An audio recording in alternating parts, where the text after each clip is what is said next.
Have you ever woken up in the middle of the night and just wondered what is better, ETFs, index funds, mutual funds, and you can't fall back to sleep, only later on to decide it's probably better to invest in a midnight snack? Okay, maybe that's just me, but most people do in general want their money to be working for them. It's already hard enough to save as is, so you want to make sure you're investing that money that you do save and getting the biggest return as possible. And especially if you're new to investing, sometimes you can get so overwhelmed that you end up making no decision at all. You don't want to make the wrong decision, so then you avoid investing at all and you just put your money in a checking account. So we're going to cover what an ETF, a mutual fund, and an index fund, and what are the disadvantages and advantages of each one. And if you're new to this channel at all and you like personal finance or videos regarding real estate or car type buying videos, please hit that subscribe button. We're almost to 1,000 subscribers and I would greatly appreciate it. Now I'll briefly go over where mutual funds and index funds are similar because that can better help understand the differences. Both mutual funds and index funds are made up of a portfolio of stocks, bonds, short-term debts, or other type investment securities. Stocks being a way to gain partial ownership in a corporation, sometimes they pay out dividends,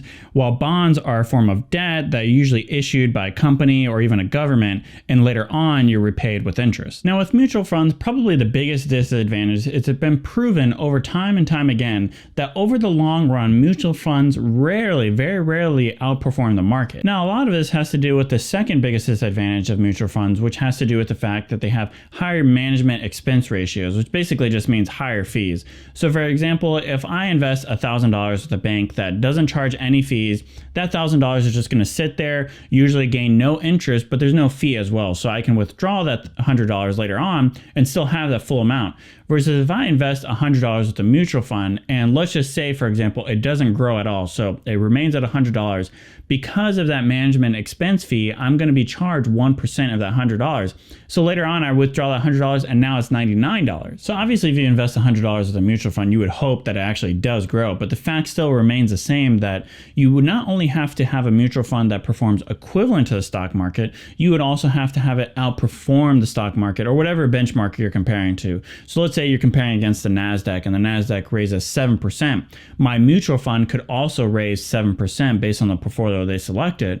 But the fact is I still have to pay that mutual fund the benefit of them having to worry about my stock portfolio, and I don't have to do that. So that luxury, I end up paying $1. So if I invested $100, it ends up going 7%. So now I'm left with $107 in my portfolio, but now I have to pay $1. Now I'm left with $106. So now my actual return only ends up being 6%. So for me to actually beat, not only be equivalent to the stock market, but to beat that market, I have to really outperform it. So if the stock market goes up 7%, my mutual fund has to go up 8% to make up that difference. So what is an index fund and what are the advantages of an index fund? Well, it can be viewed as a fund or a portfolio of stocks usually that is trying to mimic some type of index, usually in this case, the S&P 500. But really any index fund can try to mimic any type of benchmark. It doesn't necessarily have to revolve just around stocks. For example, they have index funds that revolve around foreign stock markets, bond markets, things that you may be more familiar with, like the Dow Jones, NASDAQ, and they're coming up with new indexes all the time, so they're always coming up with new index funds as well. But I highly recommend that people stick with index funds that they are familiar with. So if it's things that are revolving around, foreign stock markets and you're not necessarily familiar with that, perhaps try to stray away from investing in an index fund that revolves around that. So since the whole goal of an index fund is to mimic some version of a benchmark, then that usually results in less management fees, less expenses,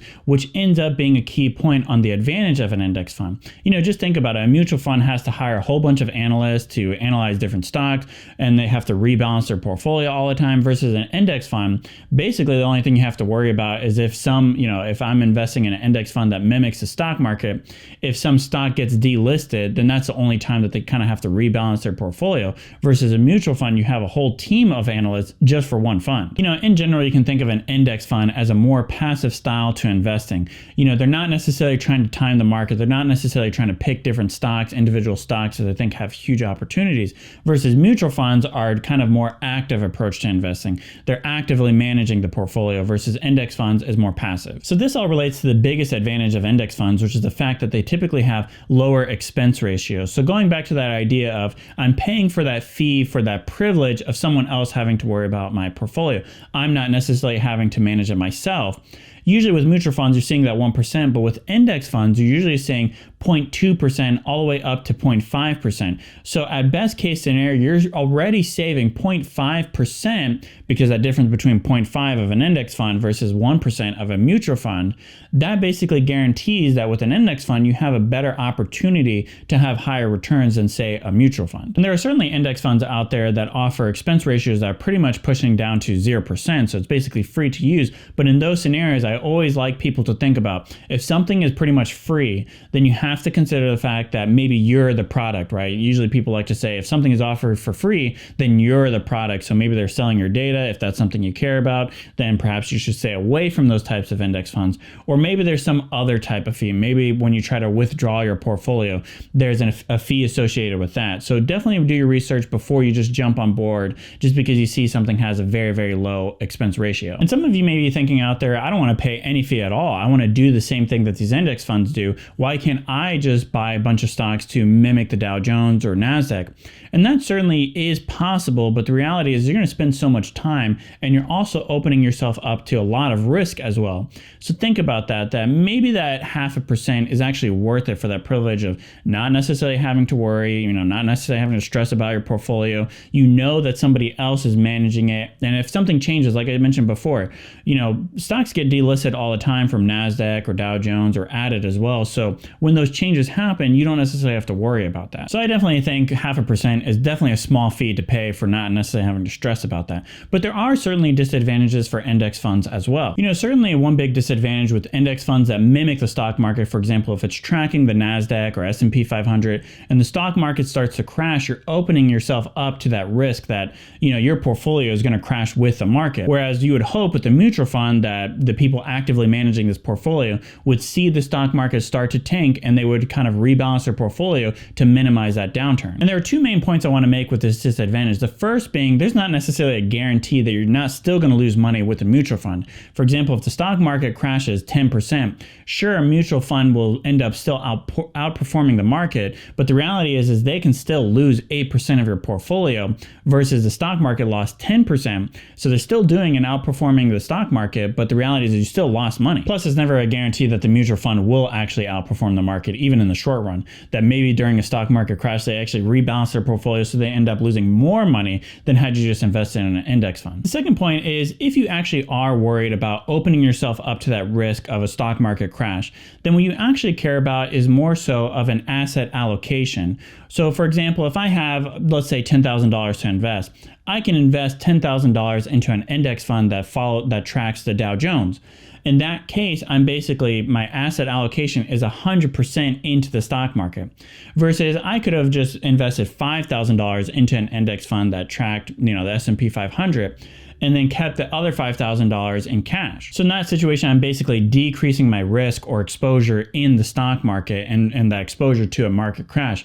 Obviously, the reverse being true too. If the stock market skyrockets, then because I have that $5,000 remaining in cash, then I haven't maximized, that potential upswing as well. So you just have to kind of think about that risk. And the reality is you still can invest in index funds and still kind of think about your risk and where you want that exposed. For example, once again, if I have $10,000 to invest, I can invest $5,000 into an index fund that relates to the bond market, which typically has less risk than, say, the stock market, but once again, less potential upswing as well.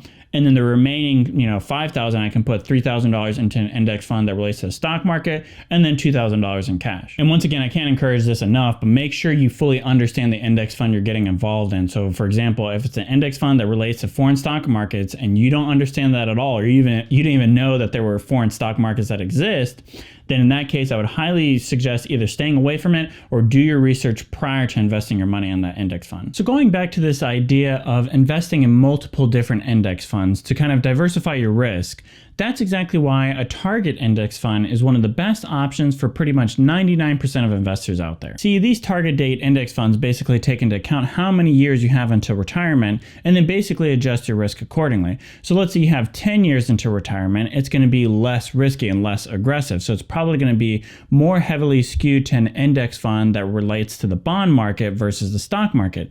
If you had 30 years into retirement, it's going to be more aggressive because the assumption here is you could still end up taking heavy losses in terms of your retirement fund, but then still be able to build that fund back up because you have 30 years to basically invest into your retirement account. The one major disadvantage of a target date index fund is it doesn't necessarily factor in your specific financial situation. So let's say you're only 5 years away from retirement. So in a typical scenario, it makes sense for a target date index fund to basically be less aggressive, less risky, because you're going to retire in 5 years. So it's going to favor things like bonds versus things like stocks. But let's say your situation is a little bit different and that your retirement is basically secured for whatever reason. Perhaps you have some kind of inheritance that basically secured your financial position in terms of retirement. In that scenario, it probably makes sense for your index fund to be a little bit more aggressive. The reverse situation being absolutely true as well. Let's say that you're 30 years away from retirement. In a typical target index fund, it would end up being more aggressive, meaning the potential for bigger losses in your financial situation. But let's say you're a little bit risk adverse, or at the very least that you don't necessarily worry too much about the growth in your retirement account. All you're really necessarily concerned about is protecting the initial investment. So whether it grows by 5% or only grows by 1% is not necessarily that much of a concern, as long as it's keeping around 2% to keep up with inflation. In that situation, it may not necessarily make sense for you to invest in a target date index fund that's 30 years out. Maybe what you want to end up doing is just investing in your own index fund that's related to the bond market, because that typically is a safer investment, but doesn't necessarily have too much growth potential. Now, my general advice for 99% of investors out there is to just invest in a target date index fund. Not only does this have pretty reasonable returns, but it also has the advantage of having lower expense ratios in terms of comparing to mutual funds, as well as the advantage of being diversified in terms of assets. So it's not just invested in the stock market. It can be invested in the stock market, bond market, foreign stock markets, and sometimes a little bit in cash as well. Now, I'm not one to discount the psychological impacts in terms of finance. When it comes to finance, psychology plays a big role. There are a lot of people out there that have this itch to get involved with the stock market. They want to learn how to buy options. They want to learn how to know which stocks to buy, which ones to sell. And that's a fairly reasonable position to be in. This is where ETFs or exchange traded funds comes into play, because it has the advantages of similar to a mutual fund or index fund in the sense that it's invested in multiple stocks. It has the advantage of being able to be traded multiple times a day versus something like a mutual fund. You can only buy or sell that at the end of a day. In general, though, once again, it's been proven that over time, in the long run, for a typical investor, it is always better to just invest in a target date index fund versus trying to buy and sell and time the market. But at the end of the day, personal finance is a choice, and so you always have the choice to get involved in any one of these or even multiple of these different things, such as a mutual fund, while still buying and trading ETFs as a side portfolio. And as always, if you have any specific questions to your specific financial situation, feel free to comment down below. I'd be more than happy to answer.